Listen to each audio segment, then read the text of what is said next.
Hi everyone, welcome to week 5.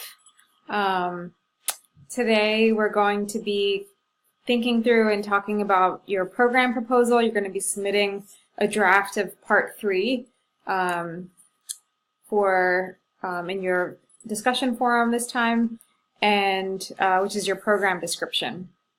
So really through the readings, which are the Brody and Nair book, chapters 1 through 4, thinking through how to design a program, implementing certain action plans, strategic planning, really, how to lead the organization with a strategic plan.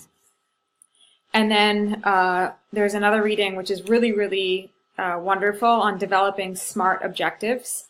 So SMART objectives it's an acronym to help you develop a measurable objective or goal. And reminds you that, so SMART stands for that the goal should be specific, that it should be achievable, that it should be measurable, relevant, and time-bound. So it should have, I've mentioned this before, that it should have a specific time associated with it so that you can look back and see if you've been able to actually accomplish what you set out to do. So please read the readings. They are absolutely helpful as you're developing your proposal. And let me jump to our discussion forum. Go through that. So you're going to be, again, thinking through the process of program development this week. Okay. So far your feedback to your peers has been really good. I've been kind of making comments on that if you need to beef it up a little bit or provide another perspective. But so far, so good. Thank you for being so thoughtful with your peers. I'm sure that they actually appreciate that very much as well. So Chapter 3 of the Brody book is around designing and developing consumer-oriented or client-oriented programs. And then part 3 of the Kettner reading is around planning and designing and how to track the interventions that you're putting in place. So those are really the essential readings for the assignment that you'll be turning in. There's a template, as always, so far, for the program description. So you're going to be using that template and uploading that as your initial post for Thursday. For your response post, you have your assigned partners, and you're going to be giving feedback, constructive feedback, for each of your peers' program sections. So just to give you kind of an example, I was pulling some stuff from previous courses that I've taught, and some helpful feedback that you may be able to give your peers is around, so when they write their program descriptions and they're talking about building their program, what data are they saying that they require? And maybe they haven't been specific enough, or maybe they are not really hitting the target mark. Maybe there's other data that you, after reading their proposal, you think, maybe you should also consider acquiring data on the populations that you're serving, or on some historical data on the populations or on the community. So that is an example of some really great constructive feedback. Anything that would make information easier for the funder, so you want to think from the perspective of being the funder, making it easier for them to understand the overall agenda. Also, if your peer is talking about their theoretical reasoning for why they are choosing the specific initiative that they're choosing. Maybe it's an evidence-based method that's been proven in other cities and other programs. Then that should be in there with the evidence. Maybe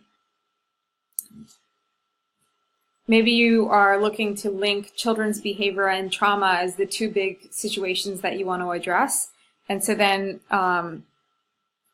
focusing on behavior, trauma, attachment theories, really synthesizing the literature that we've read through these, through the literature, and bringing that all together is some really, again, some great feedback that you can give. What is the relationship between the environment and what a client is going through? How does overarching state or local policy impact impact the organization and what the clients are going through. So again, it really depends on the context of what your peer and partner is talking about, but those are just some examples. Identifying the roles and the responsibilities of the staff is really important in the program description. Making sure that the services that are being provided are really at the forefront and at the center. And then obviously your peer can always provide feedback on your citations and whether they're matching with the reference page, but that's more cosmetic. So it's really kind of digging in deep for your peers and for folks reading your paper to kind of think through those theoretical issues, the structure of your program description. Is it evidence-based? Is it backed up by evidence? What are those kinds of questions that you can ask around the data, really to make it a strong proposal that a funder and that a grantor would want to fund. And then, as a peer getting that feedback, it's just really appreciated. It gives your peer a different way of a different perspective in thinking about the proposal and really, really helpful. So that is what we will be doing for this week's discussion forum. Please make sure that your program descriptions are in on time. If they're not in on time, then that's impacting your partner and being able to respond by Sunday. And again, if an issue does come up, then please email both myself and your peer, letting them know what's going on and when they can expect to see your program description. But those are in rare and emergency cases only. Otherwise, please make sure that you do have it in on time. If you have questions about the readings, anything about designing the program, and as you're going through the template, if you have questions about relevant pieces to include and so forth, then please do get in touch with me. But I think the proposal is pretty clear-cut and detailed. Generally, I don't have any students having issues with it, but you're always welcome to reach out to me. Thank you. And good luck with your program descriptions.